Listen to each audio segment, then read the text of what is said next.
Hello everyone, welcome back. Previous videos കണ്ടിട്ടുള്ളവരാണെങ്കിലും മനസ്സിലാവും, Kerala SET സോഷ്യോളജിയുടെ previous year question answer discussion സീരീസാണ് നമ്മൾ ചെയ്തുകൊണ്ടിരിക്കുന്നത്. പ്രീവിയസ് ഇയർ ക്വസ്റ്റ്യൻസ് പ്രാക്ടീസ് ചെയ്യുന്നത് എക്സാം ക്രാക്ക് ചെയ്യാൻ വളരെയധികം ഹെൽപ്ഫുള്ളായിരിക്കും. സോ നമുക്ക് ക്ലാസ്സിലേക്ക് പോവാം. ഫസ്റ്റ് ക്വസ്റ്റ്യൻ, ഇതൊരു മാച്ച് ദ ഫോളോയിങ് ക്വസ്റ്റ്യൻ ആണ്. ആദ്യത്തെ സെറ്റിൽ കൊടുത്തിട്ടുള്ളത് Champaran movement, Aligarh movement, DMK, Naga movement. Then second സെറ്റിൽ കൊടുത്തിട്ടുള്ളത് reform movement, agrarian movement, tribal movement, backward class movement. അപ്പോൾ മാച്ച് ചെയ്യാൻ പറ്റുന്നുണ്ടോ എന്നുള്ളത് നിങ്ങൾക്ക് ട്രൈ ചെയ്ത് നോക്കാവുന്നതാണ്. ഓപ്ഷൻസ് ഈ ഒരു സ്ലൈഡിൽ കൊടുത്തിട്ടുണ്ട്. വീഡിയോ പോസ് ചെയ്തിട്ട് നിങ്ങൾക്ക് മാച്ച് ചെയ്ത് നോക്കാവുന്നതാണ്. കറക്റ്റ് ആൻസർ ഓപ്ഷൻ സി ആണ്. അപ്പോൾ നമുക്കിത് എങ്ങനെയാണ് മാച്ച് ആവുന്നത് എന്നുള്ളത് നോക്കാം. ഫസ്റ്റ് വൺ ചെമ്പാരൻ മൂവ്മെൻ്റ് ആണ്. ചെമ്പാരൻ മൂവ്മെൻറ്റ് ഒരു അഗ്രേരിയൻ മൂവ്മെൻ്റ് ആണ്. 1917 ഗാന്ധിജി ബീഹാറിലെ ചെമ്പാരൻ ഡിസ്ട്രിക്റ്റിലുള്ള ഇൻഡിഗോ ഫാമേഴ്സിൻ്റെ റൈറ്റ്സിന് വേണ്ടിയിട്ട് നടത്തിയിട്ടുള്ള മൂവ്മെൻറ്റാണ് ചെമ്പാരൻ സത്യാഗ്രഹ. അവിടെ ഉണ്ടായിരുന്ന ഫാമേഴ്സിനെ കൊണ്ട് ബ്രിട്ടീഷുകാർ നിർബന്ധിച്ച് ഇൻഡിഗോ കൾട്ടിവേറ്റ് ചെയ്യിപ്പിച്ചു. അവരുടെ 3/20 ഓഫ് ലാൻഡിൽ നിർബന്ധമായിട്ടും ഇൻഡിഗോ കൾട്ടിവേറ്റ് ചെയ്യണമെന്ന് അവരെ ഫോഴ്സ് ചെയ്തു. പക്ഷേ അവർക്ക് അതിനാവശ്യമായിട്ടുള്ള പേയ്മെൻറ്റോ കാര്യങ്ങളോ ഒന്നും കൊടുത്തിട്ടുണ്ടായിരുന്നില്ല. അതിൻ്റെ കൂടെ തന്നെ അവർക്ക് എക്സ്ട്രാ ആയിട്ട് ടാക്സും ഇല്ലീഗലായിട്ടുള്ള പല ഡ്യൂസും ഗവൺമെൻറ്റിലേക്ക് അടക്കേണ്ടതായിട്ടും വന്നു. അങ്ങനെയാണ് അവരെന്ത് ചെയ്യുന്നത്, ഈ ഒരു എക്സ്പ്ലോയിറ്റേറ്റീവ് സിസ്റ്റത്തിന് എഗെയിൻസ്റ്റ് ആയിട്ട് ഗാന്ധിജിയുടെ നേതൃത്വത്തിൽ ബ്രിട്ടീഷുകാരോട് ഫൈറ്റ് ചെയ്യുന്നത്. നെക്സ്റ്റ് വൺ അലിഗഡ് മൂവ്മെൻ്റ് ആണ്. അലിഗഡ് മൂവ്മെൻറ്റ് ഒരു റിഫോം മൂവ്മെൻ്റ് ആണ്. 19th സെഞ്ച്വറിയിൽ സർ സയ്യിദ് അഹമ്മദ് ഖാൻ്റെ നേതൃത്വത്തിൽ മുസ്ലിം സൊസൈറ്റിയെ റിഫോം ചെയ്യുക എന്നുള്ളൊരു ഉദ്ദേശത്തോടു കൂടി വന്നിട്ടുള്ള മൂവ്മെൻ്റ് ആണ് അലിഗഡ് മൂവ്മെൻറ്റ്. മുസ്ലിംസിൻ്റെ ഇടയിൽ വെസ്റ്റേൺ എഡ്യൂക്കേഷൻ അല്ലെങ്കിൽ മോഡേൺ എഡ്യൂക്കേഷൻ പ്രൊമോട്ട് ചെയ്യുക, അതുപോലെ സയൻറ്റിഫിക് ആൻഡ് റാഷണൽ തിങ്കിങ് അല്ലെങ്കിൽ ആ ഒരു ഔട്ട്ലുക്ക് ഉണ്ടാക്കിയെടുക്കുക, അതുപോലെ മുസ്ലിംസിൻ്റെ സോഷ്യൽ ആൻഡ് റിലീജിയസ് ബാക്ക്വേർഡ്നെസ് ഒക്കെ ഇല്ലാതെയാക്കുക എന്നൊക്കെയായിരുന്നു പ്രധാനമായിട്ടും അലിഗഡ് മൂവ്മെൻറ്റിൻ്റെ ലക്ഷ്യങ്ങളെന്ന് പറയുന്നത്.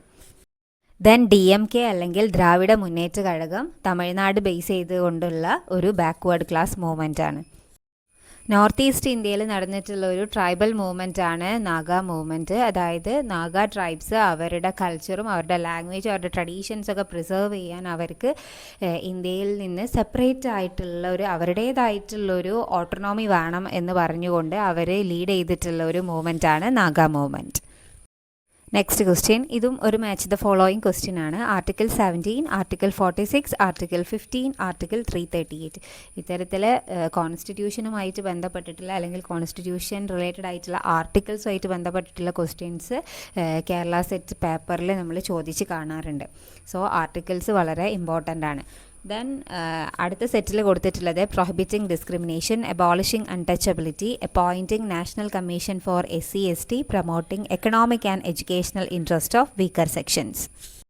ഓപ്ഷൻസ് ഇവിടെ കൊടുത്തിട്ടുണ്ട്, നിങ്ങൾക്ക് ചെക്ക് ചെയ്ത് നോക്കാവുന്നതാണ്. കറക്റ്റ് ആൻസർ ഓപ്ഷൻ എ ആണ്. Article 17 abolishing of untouchability. Article 17 നമ്മുടെ ഫണ്ടമെൻ്റൽ റൈറ്റ്സ് ആയിട്ടുള്ള റൈറ്റ് ടു ഈക്വാലിറ്റിൻ്റെ ഭാഗമാണ്.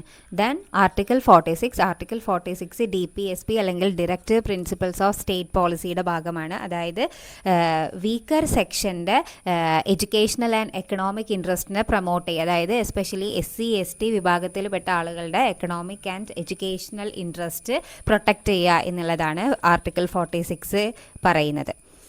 ആർട്ടിക്കിൾ 15 പ്രൊഹിബിറ്റിംഗ് ഡിസ്ക്രിമിനേഷൻ ആണ്. ആർട്ടിക്കിൾ 15 ഫണ്ടമെൻ്റൽ റൈറ്റ്സിൻ്റെ ഭാഗമാണ്. അതായത് സ്റ്റേറ്റ് അല്ലെങ്കിൽ ഗവൺമെൻറ് ഇന്ത്യൻ സിറ്റിസൻസിനെ religion, caste, sex, place of birth ഇതിൻ്റെ ഒന്നും ബേസിൽ ഒരു കാര്യത്തിലും ഡിസ്ക്രിമിനേറ്റ് ചെയ്യരുത് എന്നാണ് പറയുന്നത്. Article 338 national commission for SC/ST, അതായത് ഷെഡ്യൂൾഡ് കാസ്റ്റിൽ പെട്ടിട്ടുള്ള ആളുകളുടെ ഉന്നമനത്തിന് വേണ്ടിയിട്ട് ഒരു നാഷണൽ കമ്മീഷൻ അപ്പോയിൻറ്റ് ചെയ്തുകൊണ്ട് വന്നിട്ടുള്ള ആർട്ടിക്കിളാണ് ആർട്ടിക്കിൾ 338.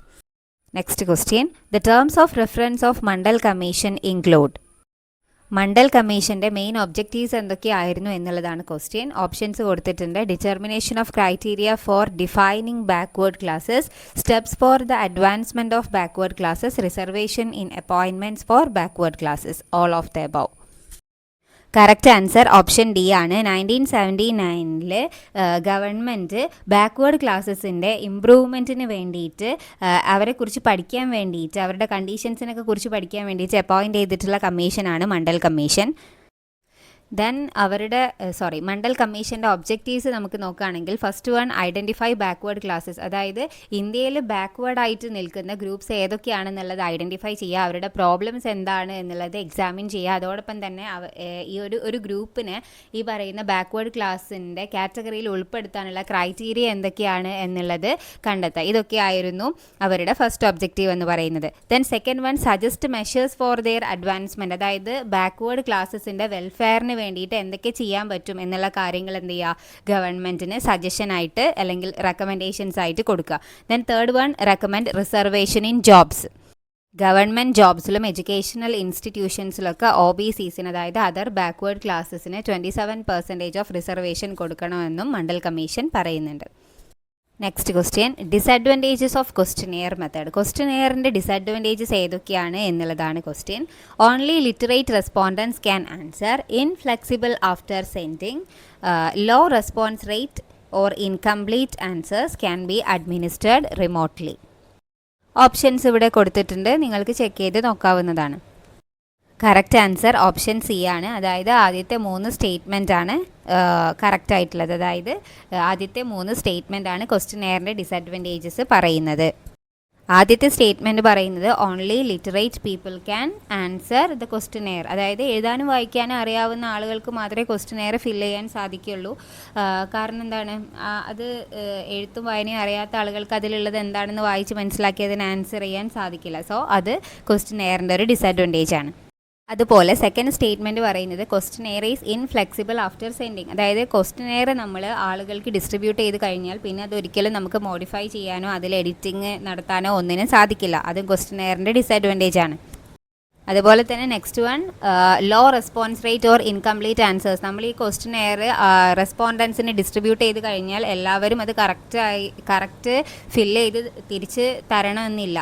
അതുപോലെ തന്നെ ഇൻകംപ്ലീറ്റ് ആയിട്ടുള്ള ആൻസേഴ്സ് ഉണ്ടാവും, അതുപോലെ പല ക്വസ്റ്റ്യൻസ് സ്കിപ്പ് ചെയ്തതായിട്ടൊക്കെ നമുക്ക് കാണാൻ സാധിക്കും. സോ അതൊക്കെ എന്താണ് ഈ പറയുന്ന ക്വസ്റ്റ്യനെയറിൻ്റെ ഡിസഡ്വാൻറ്റേജസ് ആണ്.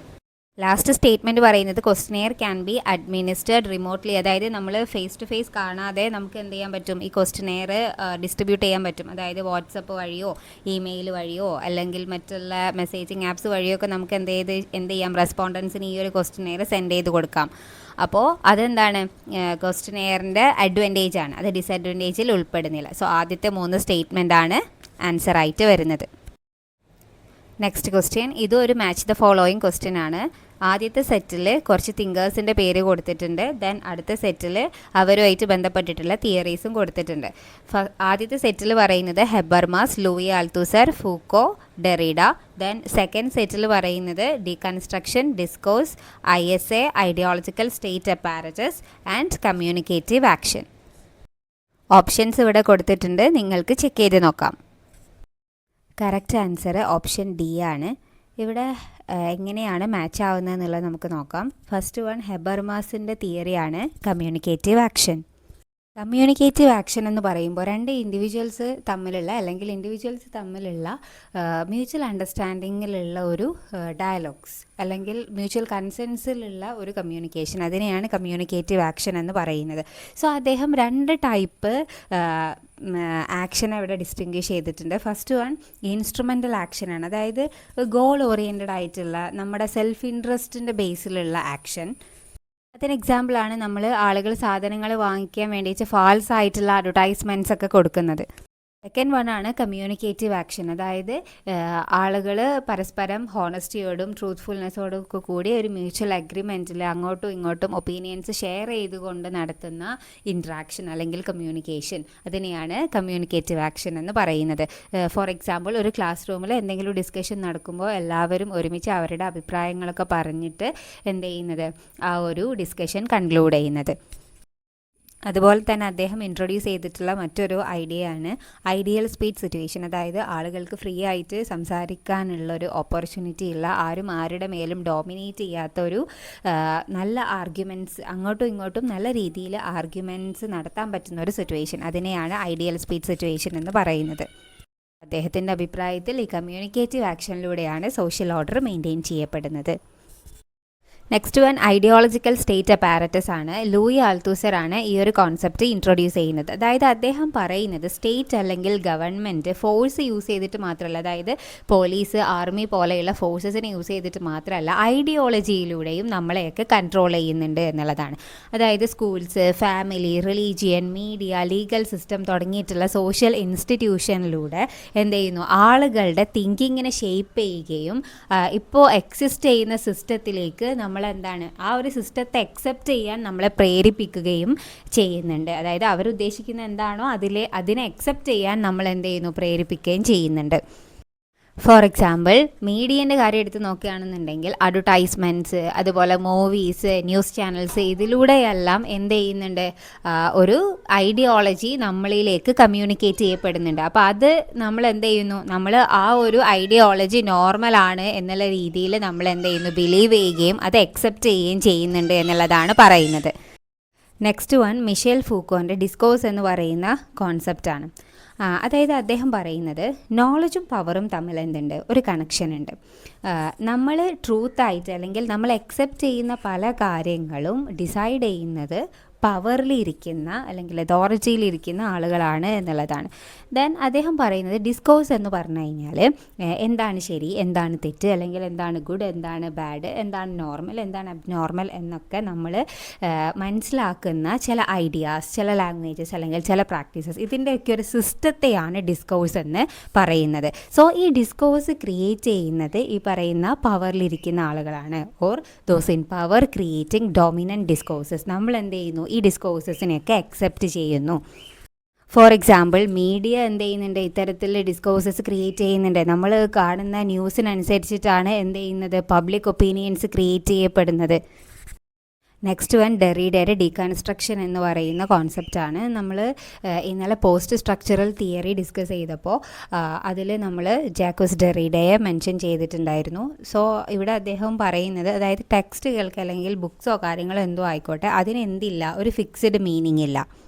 ഒരു ടെക്സ്റ്റ് വായിക്കുന്നത് ആരാണോ അവരുടെ ഇൻ്റർപ്രിറ്റേഷൻസിനനുസരിച്ചിട്ട് എന്ത് ചെയ്യും, മീനിങ്സിൽ ചേഞ്ച് വരുമെന്നുള്ളതാണ് മെയിൻ ഐഡിയ ആയിട്ട് പറയുന്നത്.